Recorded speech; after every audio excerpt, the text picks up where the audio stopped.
Locked On Podcast Network presents Paving the Way, a new series highlighting important voices across Locked On's network.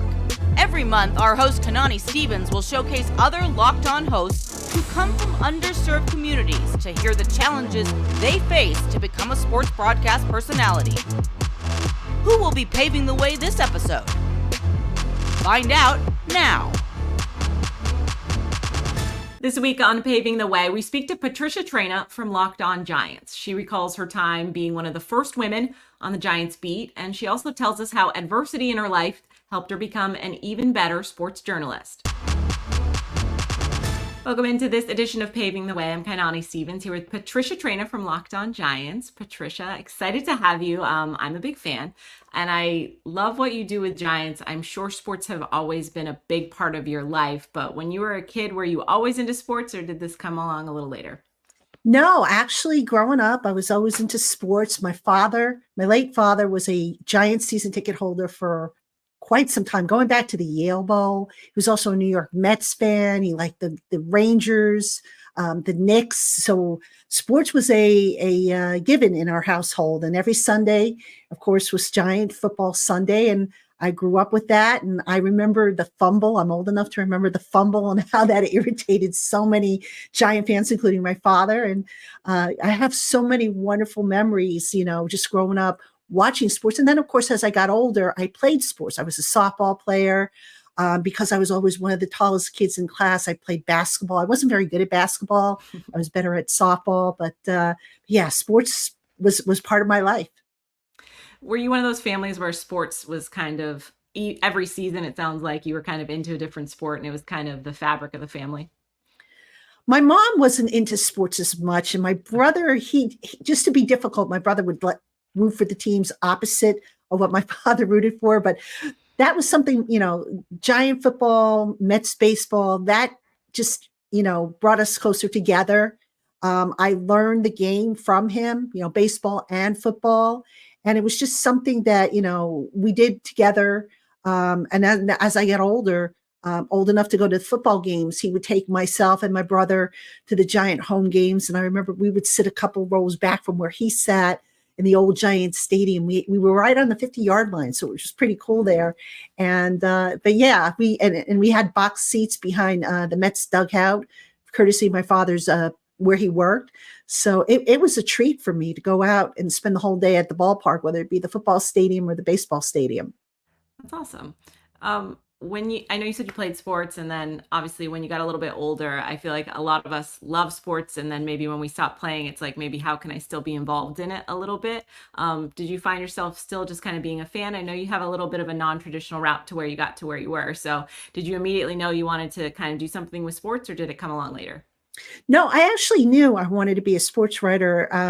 I kept a diary as a kid, and I still have the diary, and I can go back to the actual date where I wrote in the diary, and I think I was about 12 or 13 years old, in which I said predictions for my life. And I wrote down, predictions. I wrote down that I would go to Fairleigh Dickinson University, which I did later on in life, that I would marry a guy named Lee, which I did, and that I would become a sports writer. Though the one thing that I didn't get right on that prediction is I thought I would be a baseball writer, not a football writer. But I knew I wanted to be a sports writer because I always liked to write as a kid. It's just, I would sit and I'd have this old typewriter. So I would sit at my desk on a Saturday or a Sunday and I would type away, and I would short stories, poems, you name it. And then ultimately when I got my first computer, I can remember going on like the old bulletin board systems, like the Prodigies and the AOLs back in the old days, and just partaking in those bulletin boards and just writing that way. And one thing kind of led to another. And I was fortunate enough to make contacts that way and find my way into the business. Patricia, I feel like we should ask you for lottery numbers. You're a very good predictor of things. I just knew what I wanted. What can I say? Fair enough. And you worked for it for sure. You have your basis in writing. I always feel like when you I studied journalism as well. And when you kind of like look at, even when I was into English too, it was like, just like telling a story is so, important, especially if someone's not there. And I feel like that's a really unique skill. Did you feel like that was something you always like found really important when you were writing, whether it's sports or not, just Oh, kind of painting the absolutely. story? Absolutely. I like to tell my listeners and my readers, because I still write today. I am your eyes and ears, and I'm going to give you the most honest and accurate account of what's going on that I possibly can. Now, my opinion is going to work itself in there, and I try and make it clear when it is my opinion versus when it's something that's factual.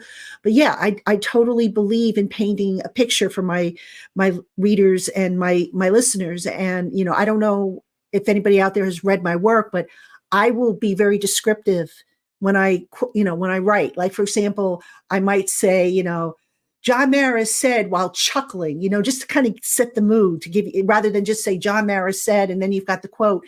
I'm setting the context in which the quote was said, if you know what I mean. So that's what I like to do, to give the readers and the listeners, the best possible scenario, what's going on at that particular moment when the quote is being said. When you first started out, when you kind of went to school and then were looking at what you wanted to do when you got out, how did you kind of crack into things? How did that work for you? It's always kind of like working your way up, I feel like. How did that first kick off for you? So I went to school and I majored as an undergraduate in English literature. So I studied Shakespeare, Chaucer, all the great, literature writers of different eras. And I got my journalism experience working on the school paper. And I, of course, covered sports. But I wasn't just covering the main sports. I was covering all kinds of sports, tennis, which I had to learn on the fly, fencing, wrestling, you name it, I covered it, because I went to a major university and they had all kinds of different sports. So that variety, I think, helped me, so that when I got out of college and I had to choose a career, it's interesting. I actually had an opportunity to go to work for the NFL as a communications coordinator, but I didn't take the job. Why didn't I take the job? You're probably asking yourself. Because my mother at the time thought I would be better off taking the job that I ultimately took, which was with a publishing house, also in a creative role. And, it wasn't so much a writing job. It was more of a coordinator's type of role. Mm-hmm. But she said, oh, you're going to make more money here than you would if you go to the NFL. Because I think the NFL was going to pay me, I want to say 12 grand at the time. And this other job that I was offered paid 19. So she's like, oh, go for the money. So I was like, I missed out on that opportunity. But ultimately, I never lost the itch. And I just would do writing, whether, again, be on bulletin boards. I just put my work out there. Blogs, you name it. I put my work out there.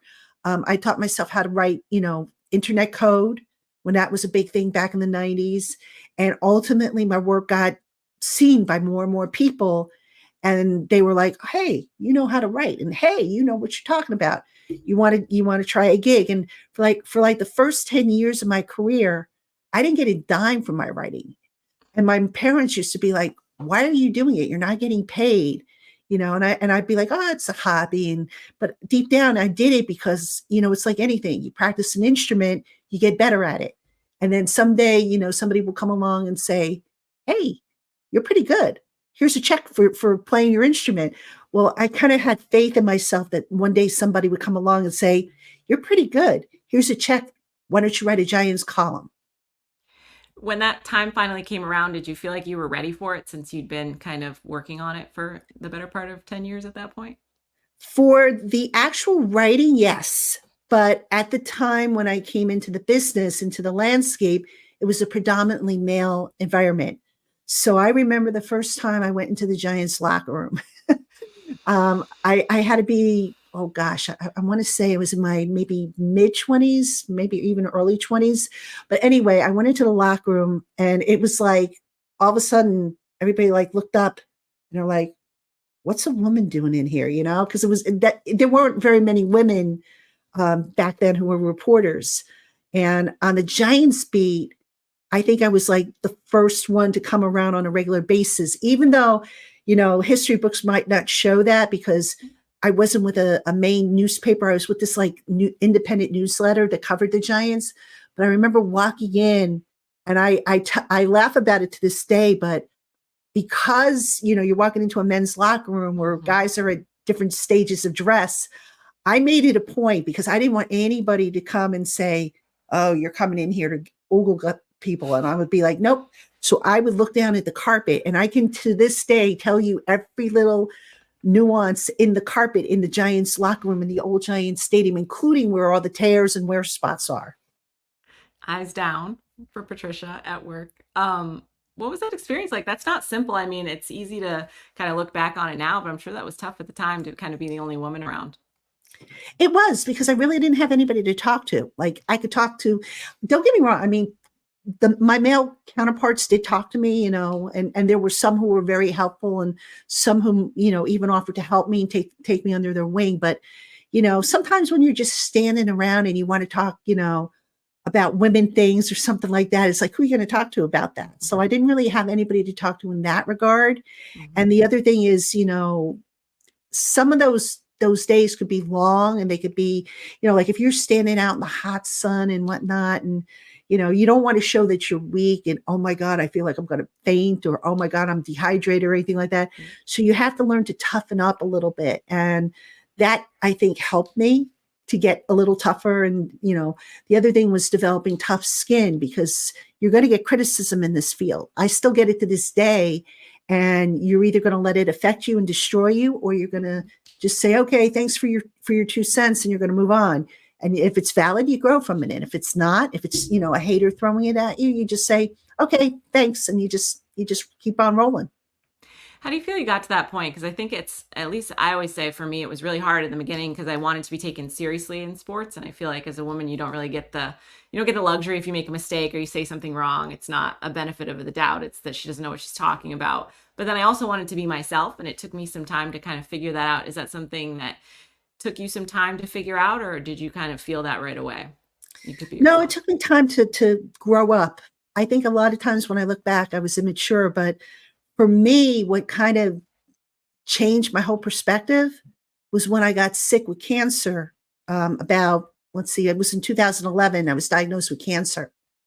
And I realized at that point that there were bigger things to be worried about, that, somebody calling you a homer or a hater or whatever, that's nothing.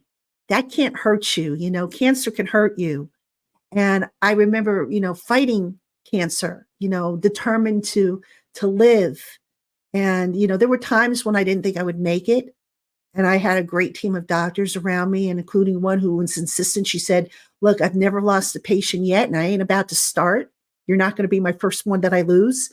So you just develop a new perspective, and you say to yourself, okay, you know what? I came through cancer and the treatments, and they do beat you up worse than anything that the critics can do to you. And you just develop this new perspective to where you just say, okay, you know what? I'm going to do what I do.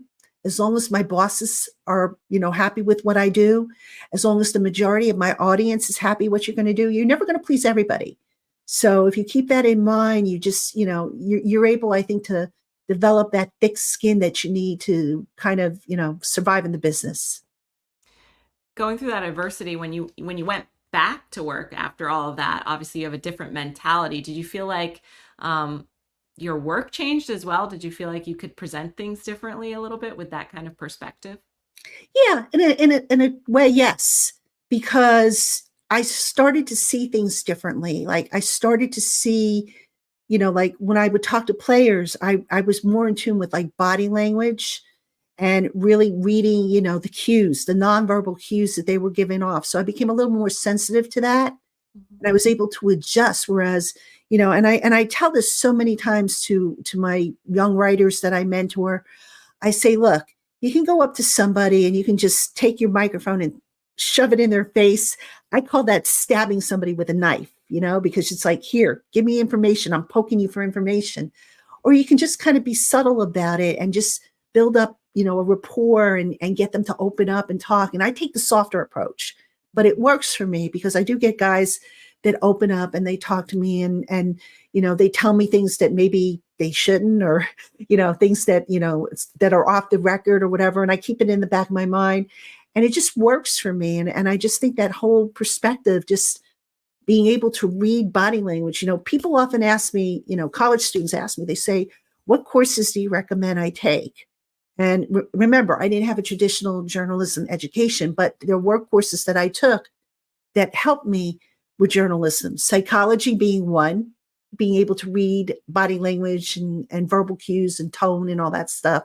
Statistics was another, and interviewing was another. That was a big, big game changer for me, because so many people, not you, of course, but so many people, so many journalists don't know how to ask questions the correct way. And they don't know about, probing, follow-up, all the little tricks of the trade. And, little FYI, I actually became certified as an interviewer. So I have a certification in interviewing, and I'm able to teach it. I teach it mostly to job seekers, but it works the same way in journalism.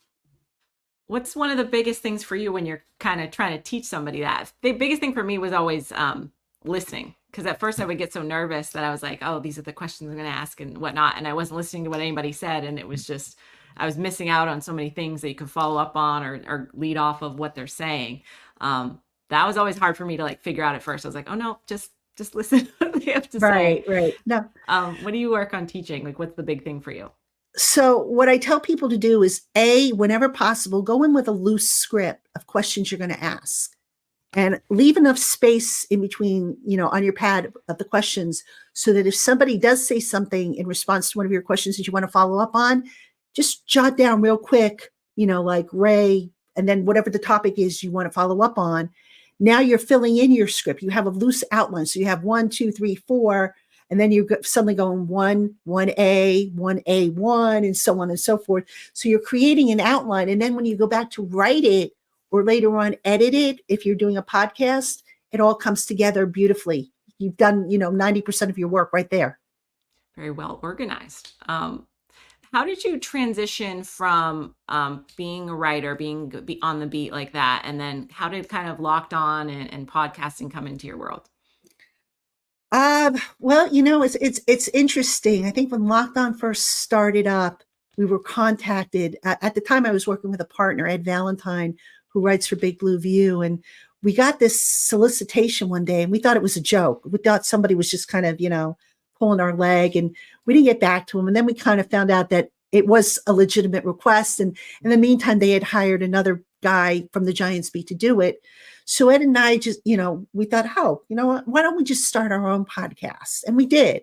And we did pretty well. We leveraged, at the time, I had more contacts than he did, because I had been on the beat a little bit longer than he had. So we were able to get guests, players, coaches, whatever, agents.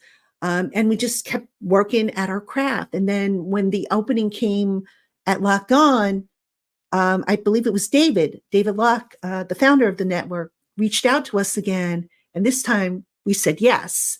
So we were a pair for a while. And then Ed's employment terms changed a little bit, and he had to drop out. And I remember at the time, David saying, okay, well, we'll find you a new partner. And I'm like, I don't need a partner. I can handle it myself, because I knew I had the contacts. I knew I had, the structure. I knew what I wanted to do with the podcast. And I also knew that I was comfortable interviewing people. And, I'm probably better interviewing than I am talking one-on-one, but I think I've gotten better at it. And then, this whole network has just been tremendous. I love how Locked On, they invest in their people. They train their people. Ross Jackson, our channel manager, I can't say enough good things about him. He knows how I feel about him. Allie Bronson, who's our producer, she's fantastic. Everybody is so supportive. And this is just like the big family that I always wanted. It's such a supportive family. And I always say it's very unique to have bosses that want you to be yourself and have that perspective, because a lot of places bring you in and they're like, this is how we do it. But Locked On is like, this is how we do it, but do it your way, right? So that's a very unique thing. And you have a lot of guests on your show, and obviously you're on the beat, so you have different kind of access. But that must have made it easier. So that must have made it more comfortable for you to be like, I can do this by myself, knowing that you can kind of do it the way you needed to do it. Yeah. I mean, the way I see it, I think And maybe my listeners will disagree, but for the most part, I think what I have to say is valid and interesting. That said, yeah, even I get tired of listening to my own voice day in and day out. So it's nice to bring in a different perspective, to have a different guest on and just be able to sit back and ask a question and then sit back and just kind of, and the guest will go and answer it, and those shows are easy to put together. So I try and mix it up. I try to do live streams too. I love doing live streams. I don't do it every week during the off season, but during the season, I try to do it every week, 2 hours. So I tell my listeners, hey, come on in. We're doing a live stream and you should see the community we have. We have like sometimes anywhere between 300 and 500 people come to the chat and they're chatting away and then they're asking questions and we're answering the questions. And it's just like a bar. It's like, I don't know if you saw the TV show Cheers, but that's what it's like. And it's just so cool, because we've got people, in my community that we give nicknames to, like we have Moo, Papa Guzzo, Jordan